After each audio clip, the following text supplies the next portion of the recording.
When Russian President Vladimir Putin started dreaming big in Eastern Europe, Moldova looked like an easy target. Small, strategic, and fraught with its own internal struggles, Moldova was to be a further stepping stone in Moscow's grand playbook, a quick victory after Ukraine, and a way to spread Russian power even further west. But today, as the war in Ukraine drags on, Russia isn't just failing to take Moldova, it's struggling to even maintain its grip on Transnistria, the breakaway region few outside the area have even heard of. Suddenly, Russia's backup plan for expansion has become a new headache for the Kremlin. And adding injury to insult, Russia may also be close to losing Transnistria for good. Let's take a closer look. Moldova is a tiny sliver of land squeezed between Ukraine and Romania.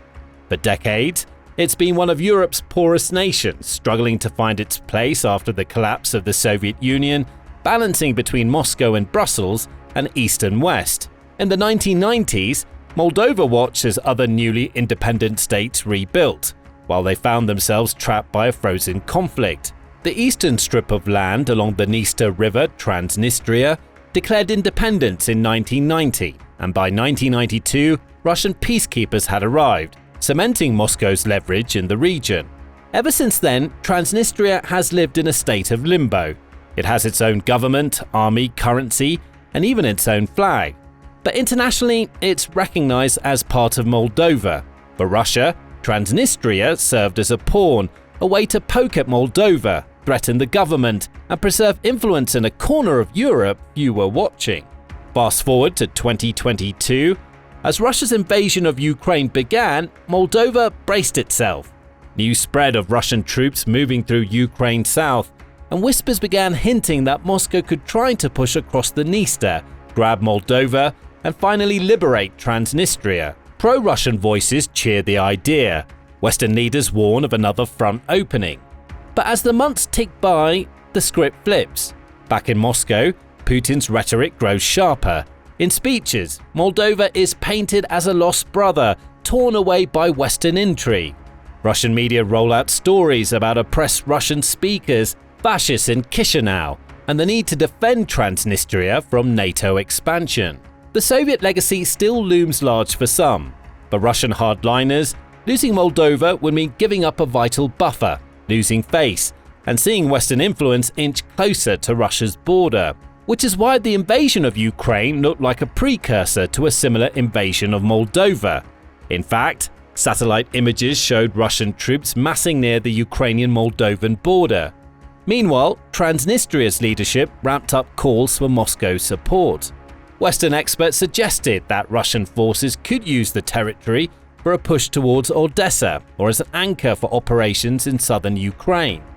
News outlets speculated about a possible land bridge from Donbass to Transnistria. In those tense weeks, Moldova's government mobilizes, calls for EU and NATO support, and secures border crossings. But something else happens. Russian advances stall in Ukraine. The grand plan begins to unravel, not just in Kharkiv or Luhansk, but all the way to Moldova. Transnistria, once a supposed stronghold, starts to look like a liability. As Russian hopes of blitzing through Ukraine falter, Moldova sees an opening. Instead of panicking, its leaders act with rare clarity and pace. President Maia Sandu, elected on a wave of pro-European sentiment, rallies neighboring Romania and Ukraine for backup. The government fast-tracks security and defense reforms, seeking EU candidate status and ramping up anti-corruption drives. Even Moldova's parliament, a hotspot for Soviet nostalgia, begins passing Western-aligned legislation at breakneck speed. Moldovan society is changing as well. War refugees flood in from Ukraine, bringing first-hand stories of Russian shelling. Hearing these stories, young Moldovans volunteer for civil defense. Local mayors post up banners saying no war in town centers that once flew Soviet flags. And then, the ideological distance between Moldova and Transnistria grows wider. Gone are the days of quiet diplomacy or behind closed doors deals. Now, the government openly denounces Russian intervention, and Transnistria's leaders, sensing a shift in the wind, start hedging their bets, begging for dialogue with Chișinău, and asking Moscow for more than just empty promises. But some Transnistria's citizens seem uncertain. Polls show rising support for neutrality, EU integration, and peaceful coexistence. Economic ties to the rest of Moldova's economy became more attractive than Russian remittances. Crucially, Moldova's accelerated path to EU membership is now the primary vehicle for achieving reintegration. While Brussels has stated that accession is not formally dependent on resolving the Transnistrian conflict, citing the Cyprus example, Chișinău's official position, championed by President Sandu, is to join as a unified state. The economic reality is doing the heavy lifting. Since 2016, Transnistrian businesses have been included in the EU-Moldova Deep and Comprehensive Free Trade Agreement. Consequently, over 80% of Transnistria's exports now go to the EU, with the regional economy fully aligned with the stability and predictability of the European market, not the shrinking Russian one. This economic magnet gives Chișinău a powerful, peaceful tool to pull the territory back into its legal and economic space. If anything, the war has galvanized Moldovan society and put Transnistria on notice. The Kremlin, watching its influence slip, tries to stoke tension. State media churns out tales of Moldovan fascists and Western occupation. But on the ground, few residents are buying it. For 3 decades, Transnistria was Russia's trump card, a grey zone where the Kremlin could project power. Russian troops, numbering up to 1,500, trained local forces and kept the region at arm's length from EU or NATO pressure. But now, Putin's problems in Ukraine have come home to roost. Supply routes to Transnistria have been choked by Ukrainian defenders. Russian units in the region, once parading as peacemakers, are increasingly isolated, their logistics chains fragile, and their morale flagging. Western intelligence reports say even Russian commanders in Transnistria worry about being cut off entirely. Politically, Transnistria's leadership faces dilemmas on multiple fronts. The region's president, Vadim Krasnoyelsky, publicly calls for constructive dialogue, ramping down the old rhetoric of integration with Russia. Some even reach out to EU diplomats, quietly off the record, seeking guarantees for the local population if Moscow abandons them. Economic pressure is building too. Russia's sanctions-hit economy can't afford generous subsidies. Gas prices have skyrocketed, forcing the local industry to seek better terms from Moldova proper. And the population, used to Soviet-era security, now eyes the uncertainty of the Kremlin's future support. For 3 decades, this geopolitical stability was underpinned by a simple economic mechanism: free Russian gas. Moscow effectively subsidized the entire region by providing gas through Ukraine, for which Transnistria never paid, accumulating an estimated debt of over $11 billion under Moldova's name. This free fuel powered the region's utilities and its key industries, especially the giant power plants that historically supplied cheap electricity to the rest of Moldova. This lifeline was severed on January 1st, 2025, when the Russia-Ukraine gas transit contract expired, and Russia, facing logistical hurdles, refused to use alternative routes to supply Transnistria. The loss of free gas was an existential shock. The region faced rolling blackouts and a severe heating crisis in winter, effectively forcing its industries, whose business models were predicated on this cheap fuel, to seek terms with Chișinău. This single event, a consequence of the war and Russia's disputes with Kyiv, immediately transferred significant economic leverage from Moscow to Moldova and the EU.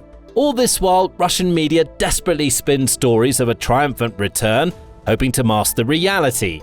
Transnistria is drifting even farther from Moscow's orbit. On the streets of Tiraspol, the region's capital, the mood shifts from pride to anxiety. Local businesses worry about future contracts. Pensioners talk about the impact of rising Russian losses in Ukraine. Others stream Ukrainian news on their phones, searching for clues about what would happen if Russian troops withdrew. Against this backdrop, Moldova's government grows bolder. EU and Romanian advisors set up shop in Chișinău, helping modernize the army and strengthen border controls. Aid packages arrive to keep the economy running and reassure nervous residents of Transnistria. At the same time, covert Western assistance ramps up. Moldova's intelligence services tighten their grip on Russian-linked networks. while community organizations in border areas launch media literacy campaigns to counter propaganda. Years ago, Russian leaders relied on corruption and oligarchs to keep Moldova in check. Now, the web is unraveling. Western officials note Moldova's rapid progress. In Brussels, diplomats call for accelerated EU membership. NATO planners quietly update contingency plans. Even the United States, once aloof on Moldovan affairs, sends high-level envoys and issues public statements supporting Moldova's sovereignty and territorial integrity. The transformation catches Russian strategists off guard. Kremlin planners once saw Transnistria as a springboard. They now worry it could become a liability. In the original Soviet blueprint, Russian forces stationed in Transnistria could tie up Moldovan defenses, threaten Ukraine's vulnerable southwest, and guarantee a foothold in Europe. But today, reality looks much different. Russian military hardware in the region is aging. Soviet-era tanks, outdated communication systems, and limited air defense assets. Supply runs through Ukraine are now impossible. All spare parts, fuel and munitions must come overland from Russia, or increasingly from Moldova itself. Transnistria's own conscripts drill with old weapons, and its handful of armored vehicles serve more as parade props than actual military assets. On paper, Moscow can still point to a military presence, but on the ground, that presence is shrinking. Western analysts estimate that Russian troop numbers have dwindled as redeployment and casualties in Ukraine take their toll. Morale issues abound, with soldiers feeling left behind and cut off from command support. Meanwhile, Moldova's security forces, once underfunded and poorly trained, have improved rapidly thanks to joint drills, new equipment, and technical assistance from NATO partners. This rapid improvement is driven by Western support. Moldova's defense spending increased by 68% in 2023 alone, a massive jump for a country whose military budget has historically been negligible. Furthermore, the European Peace Facility, EPF, has allocated significant aid, moving beyond non-lethal equipment like vehicles and air surveillance systems to now provide short-range air defense interceptors. This concrete assistance directly addresses Moldova's most urgent vulnerability, air defense, and marks a strategic commitment by the EU to bolster the country's sovereignty. Should conflict break out, Western planners believe that Transnistria's ability to resist Moldovan or Ukrainian advances would be much weaker than in years past. The iron grip of Moscow, once unbreakable, now looks more like an illusion. When analyzing Transnistria, the first question any military strategist asks is, could Russian forces there actually mount a credible operation against Moldova or Ukraine? From the outside, Transnistria's garrisons are touted as tough, battle-ready units. But dig deeper, and the reality is less impressive. Most are lightly armed, consisting of conscripts, retirees, and a sprinkling of Russian regulars. Training cycles are inconsistent, morale varies by location, and operational doctrine hasn't changed much since the late 1990s.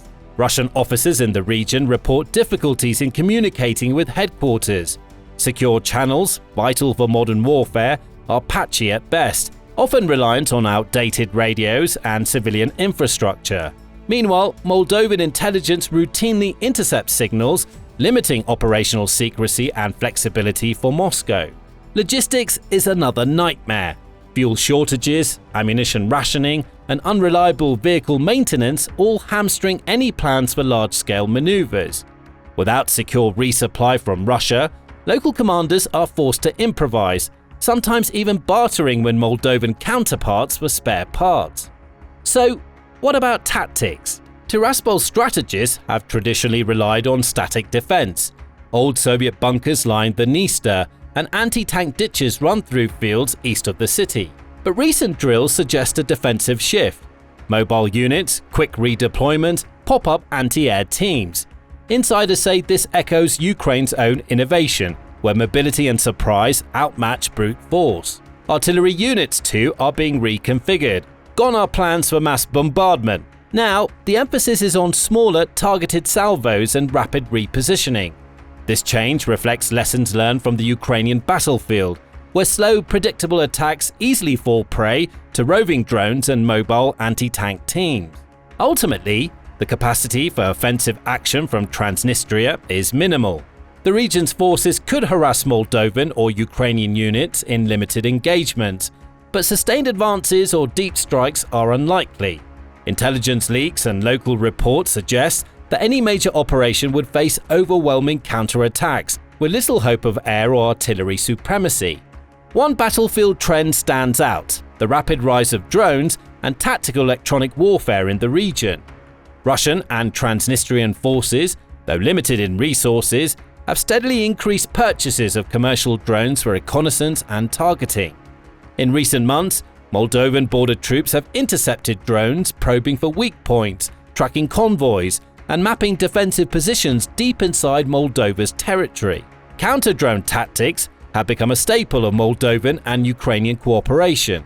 Joint exercises now feature anti-drone jamming systems, mobile radar teams, and rapid local response units. When a hostile drone is detected, protocols enable a strike window of mere minutes before it's neutralized. Beyond hardware, the struggle for battlefield information is relentless. Electronic warfare teams on both sides deploy radio jammers, frequency disruptors, and spoofing devices. Local telecoms report strange surges in encrypted data, while Western technologists train Moldovan crews to identify, intercept, and decode digital chatter. Psychological operations run alongside physical combat. Russian-backed outlets circulate stories of impending attacks, mass mobilizations, and local uprisings designed to scare civilian populations and sow confusion among security forces. In response, Moldovan officials regularly broadcast counter-narratives, reassuring residents and exposing fabrication. But the most lethal innovation is the use of unmanned systems in tactical missions. Inspired by Ukrainian success, Moldovan military planners have started developing homemade drone swarms, cheap but effective tools for surveillance and targeting. These small devices can rapidly scan open ground, relay imagery to command posts, and even deliver limited payloads to enemy positions. The age of static battlefields is fading. Instead, the front lines in Transnistria brim with sensors, jammers, and digital eyes, adding a new unpredictable dimension to the contest for control. So, what happens if open fighting erupts in Transnistria? Military analysts sketch out several scenarios, each with high stakes. Scenario 1: a localized skirmish. Russian and Transnistrian forces stage a demonstration, hoping to intimidate Moldova or distract Ukraine. While limited exchanges of fire are possible, the risk of escalation remains low. Moldova's quick response units would likely contain the threat, and diplomats would step in to cool tempers. Scenario 2: a major incursion. Russia attempts to break through to Transnistria via southern Ukraine, perhaps using airborne or amphibious units. Analysts consider this unlikely. Logistics make it near impossible. Ukrainian defenses are further hardened, and Western surveillance would catch preparations early. If it happened, Moldovan and Ukrainian forces would coordinate a rapid counterattack, using mobile artillery and air defense teams familiar with Russia's tactics. Scenario 3: a Transnistrian uprising. Kremlin-backed operatives trigger a revolt in the region, seeking to destabilize Moldova.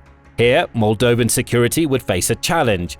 Urban operations require careful planning and coordination with local authorities. But with Western support and superior intelligence, officials could neutralize unrest before it spreads.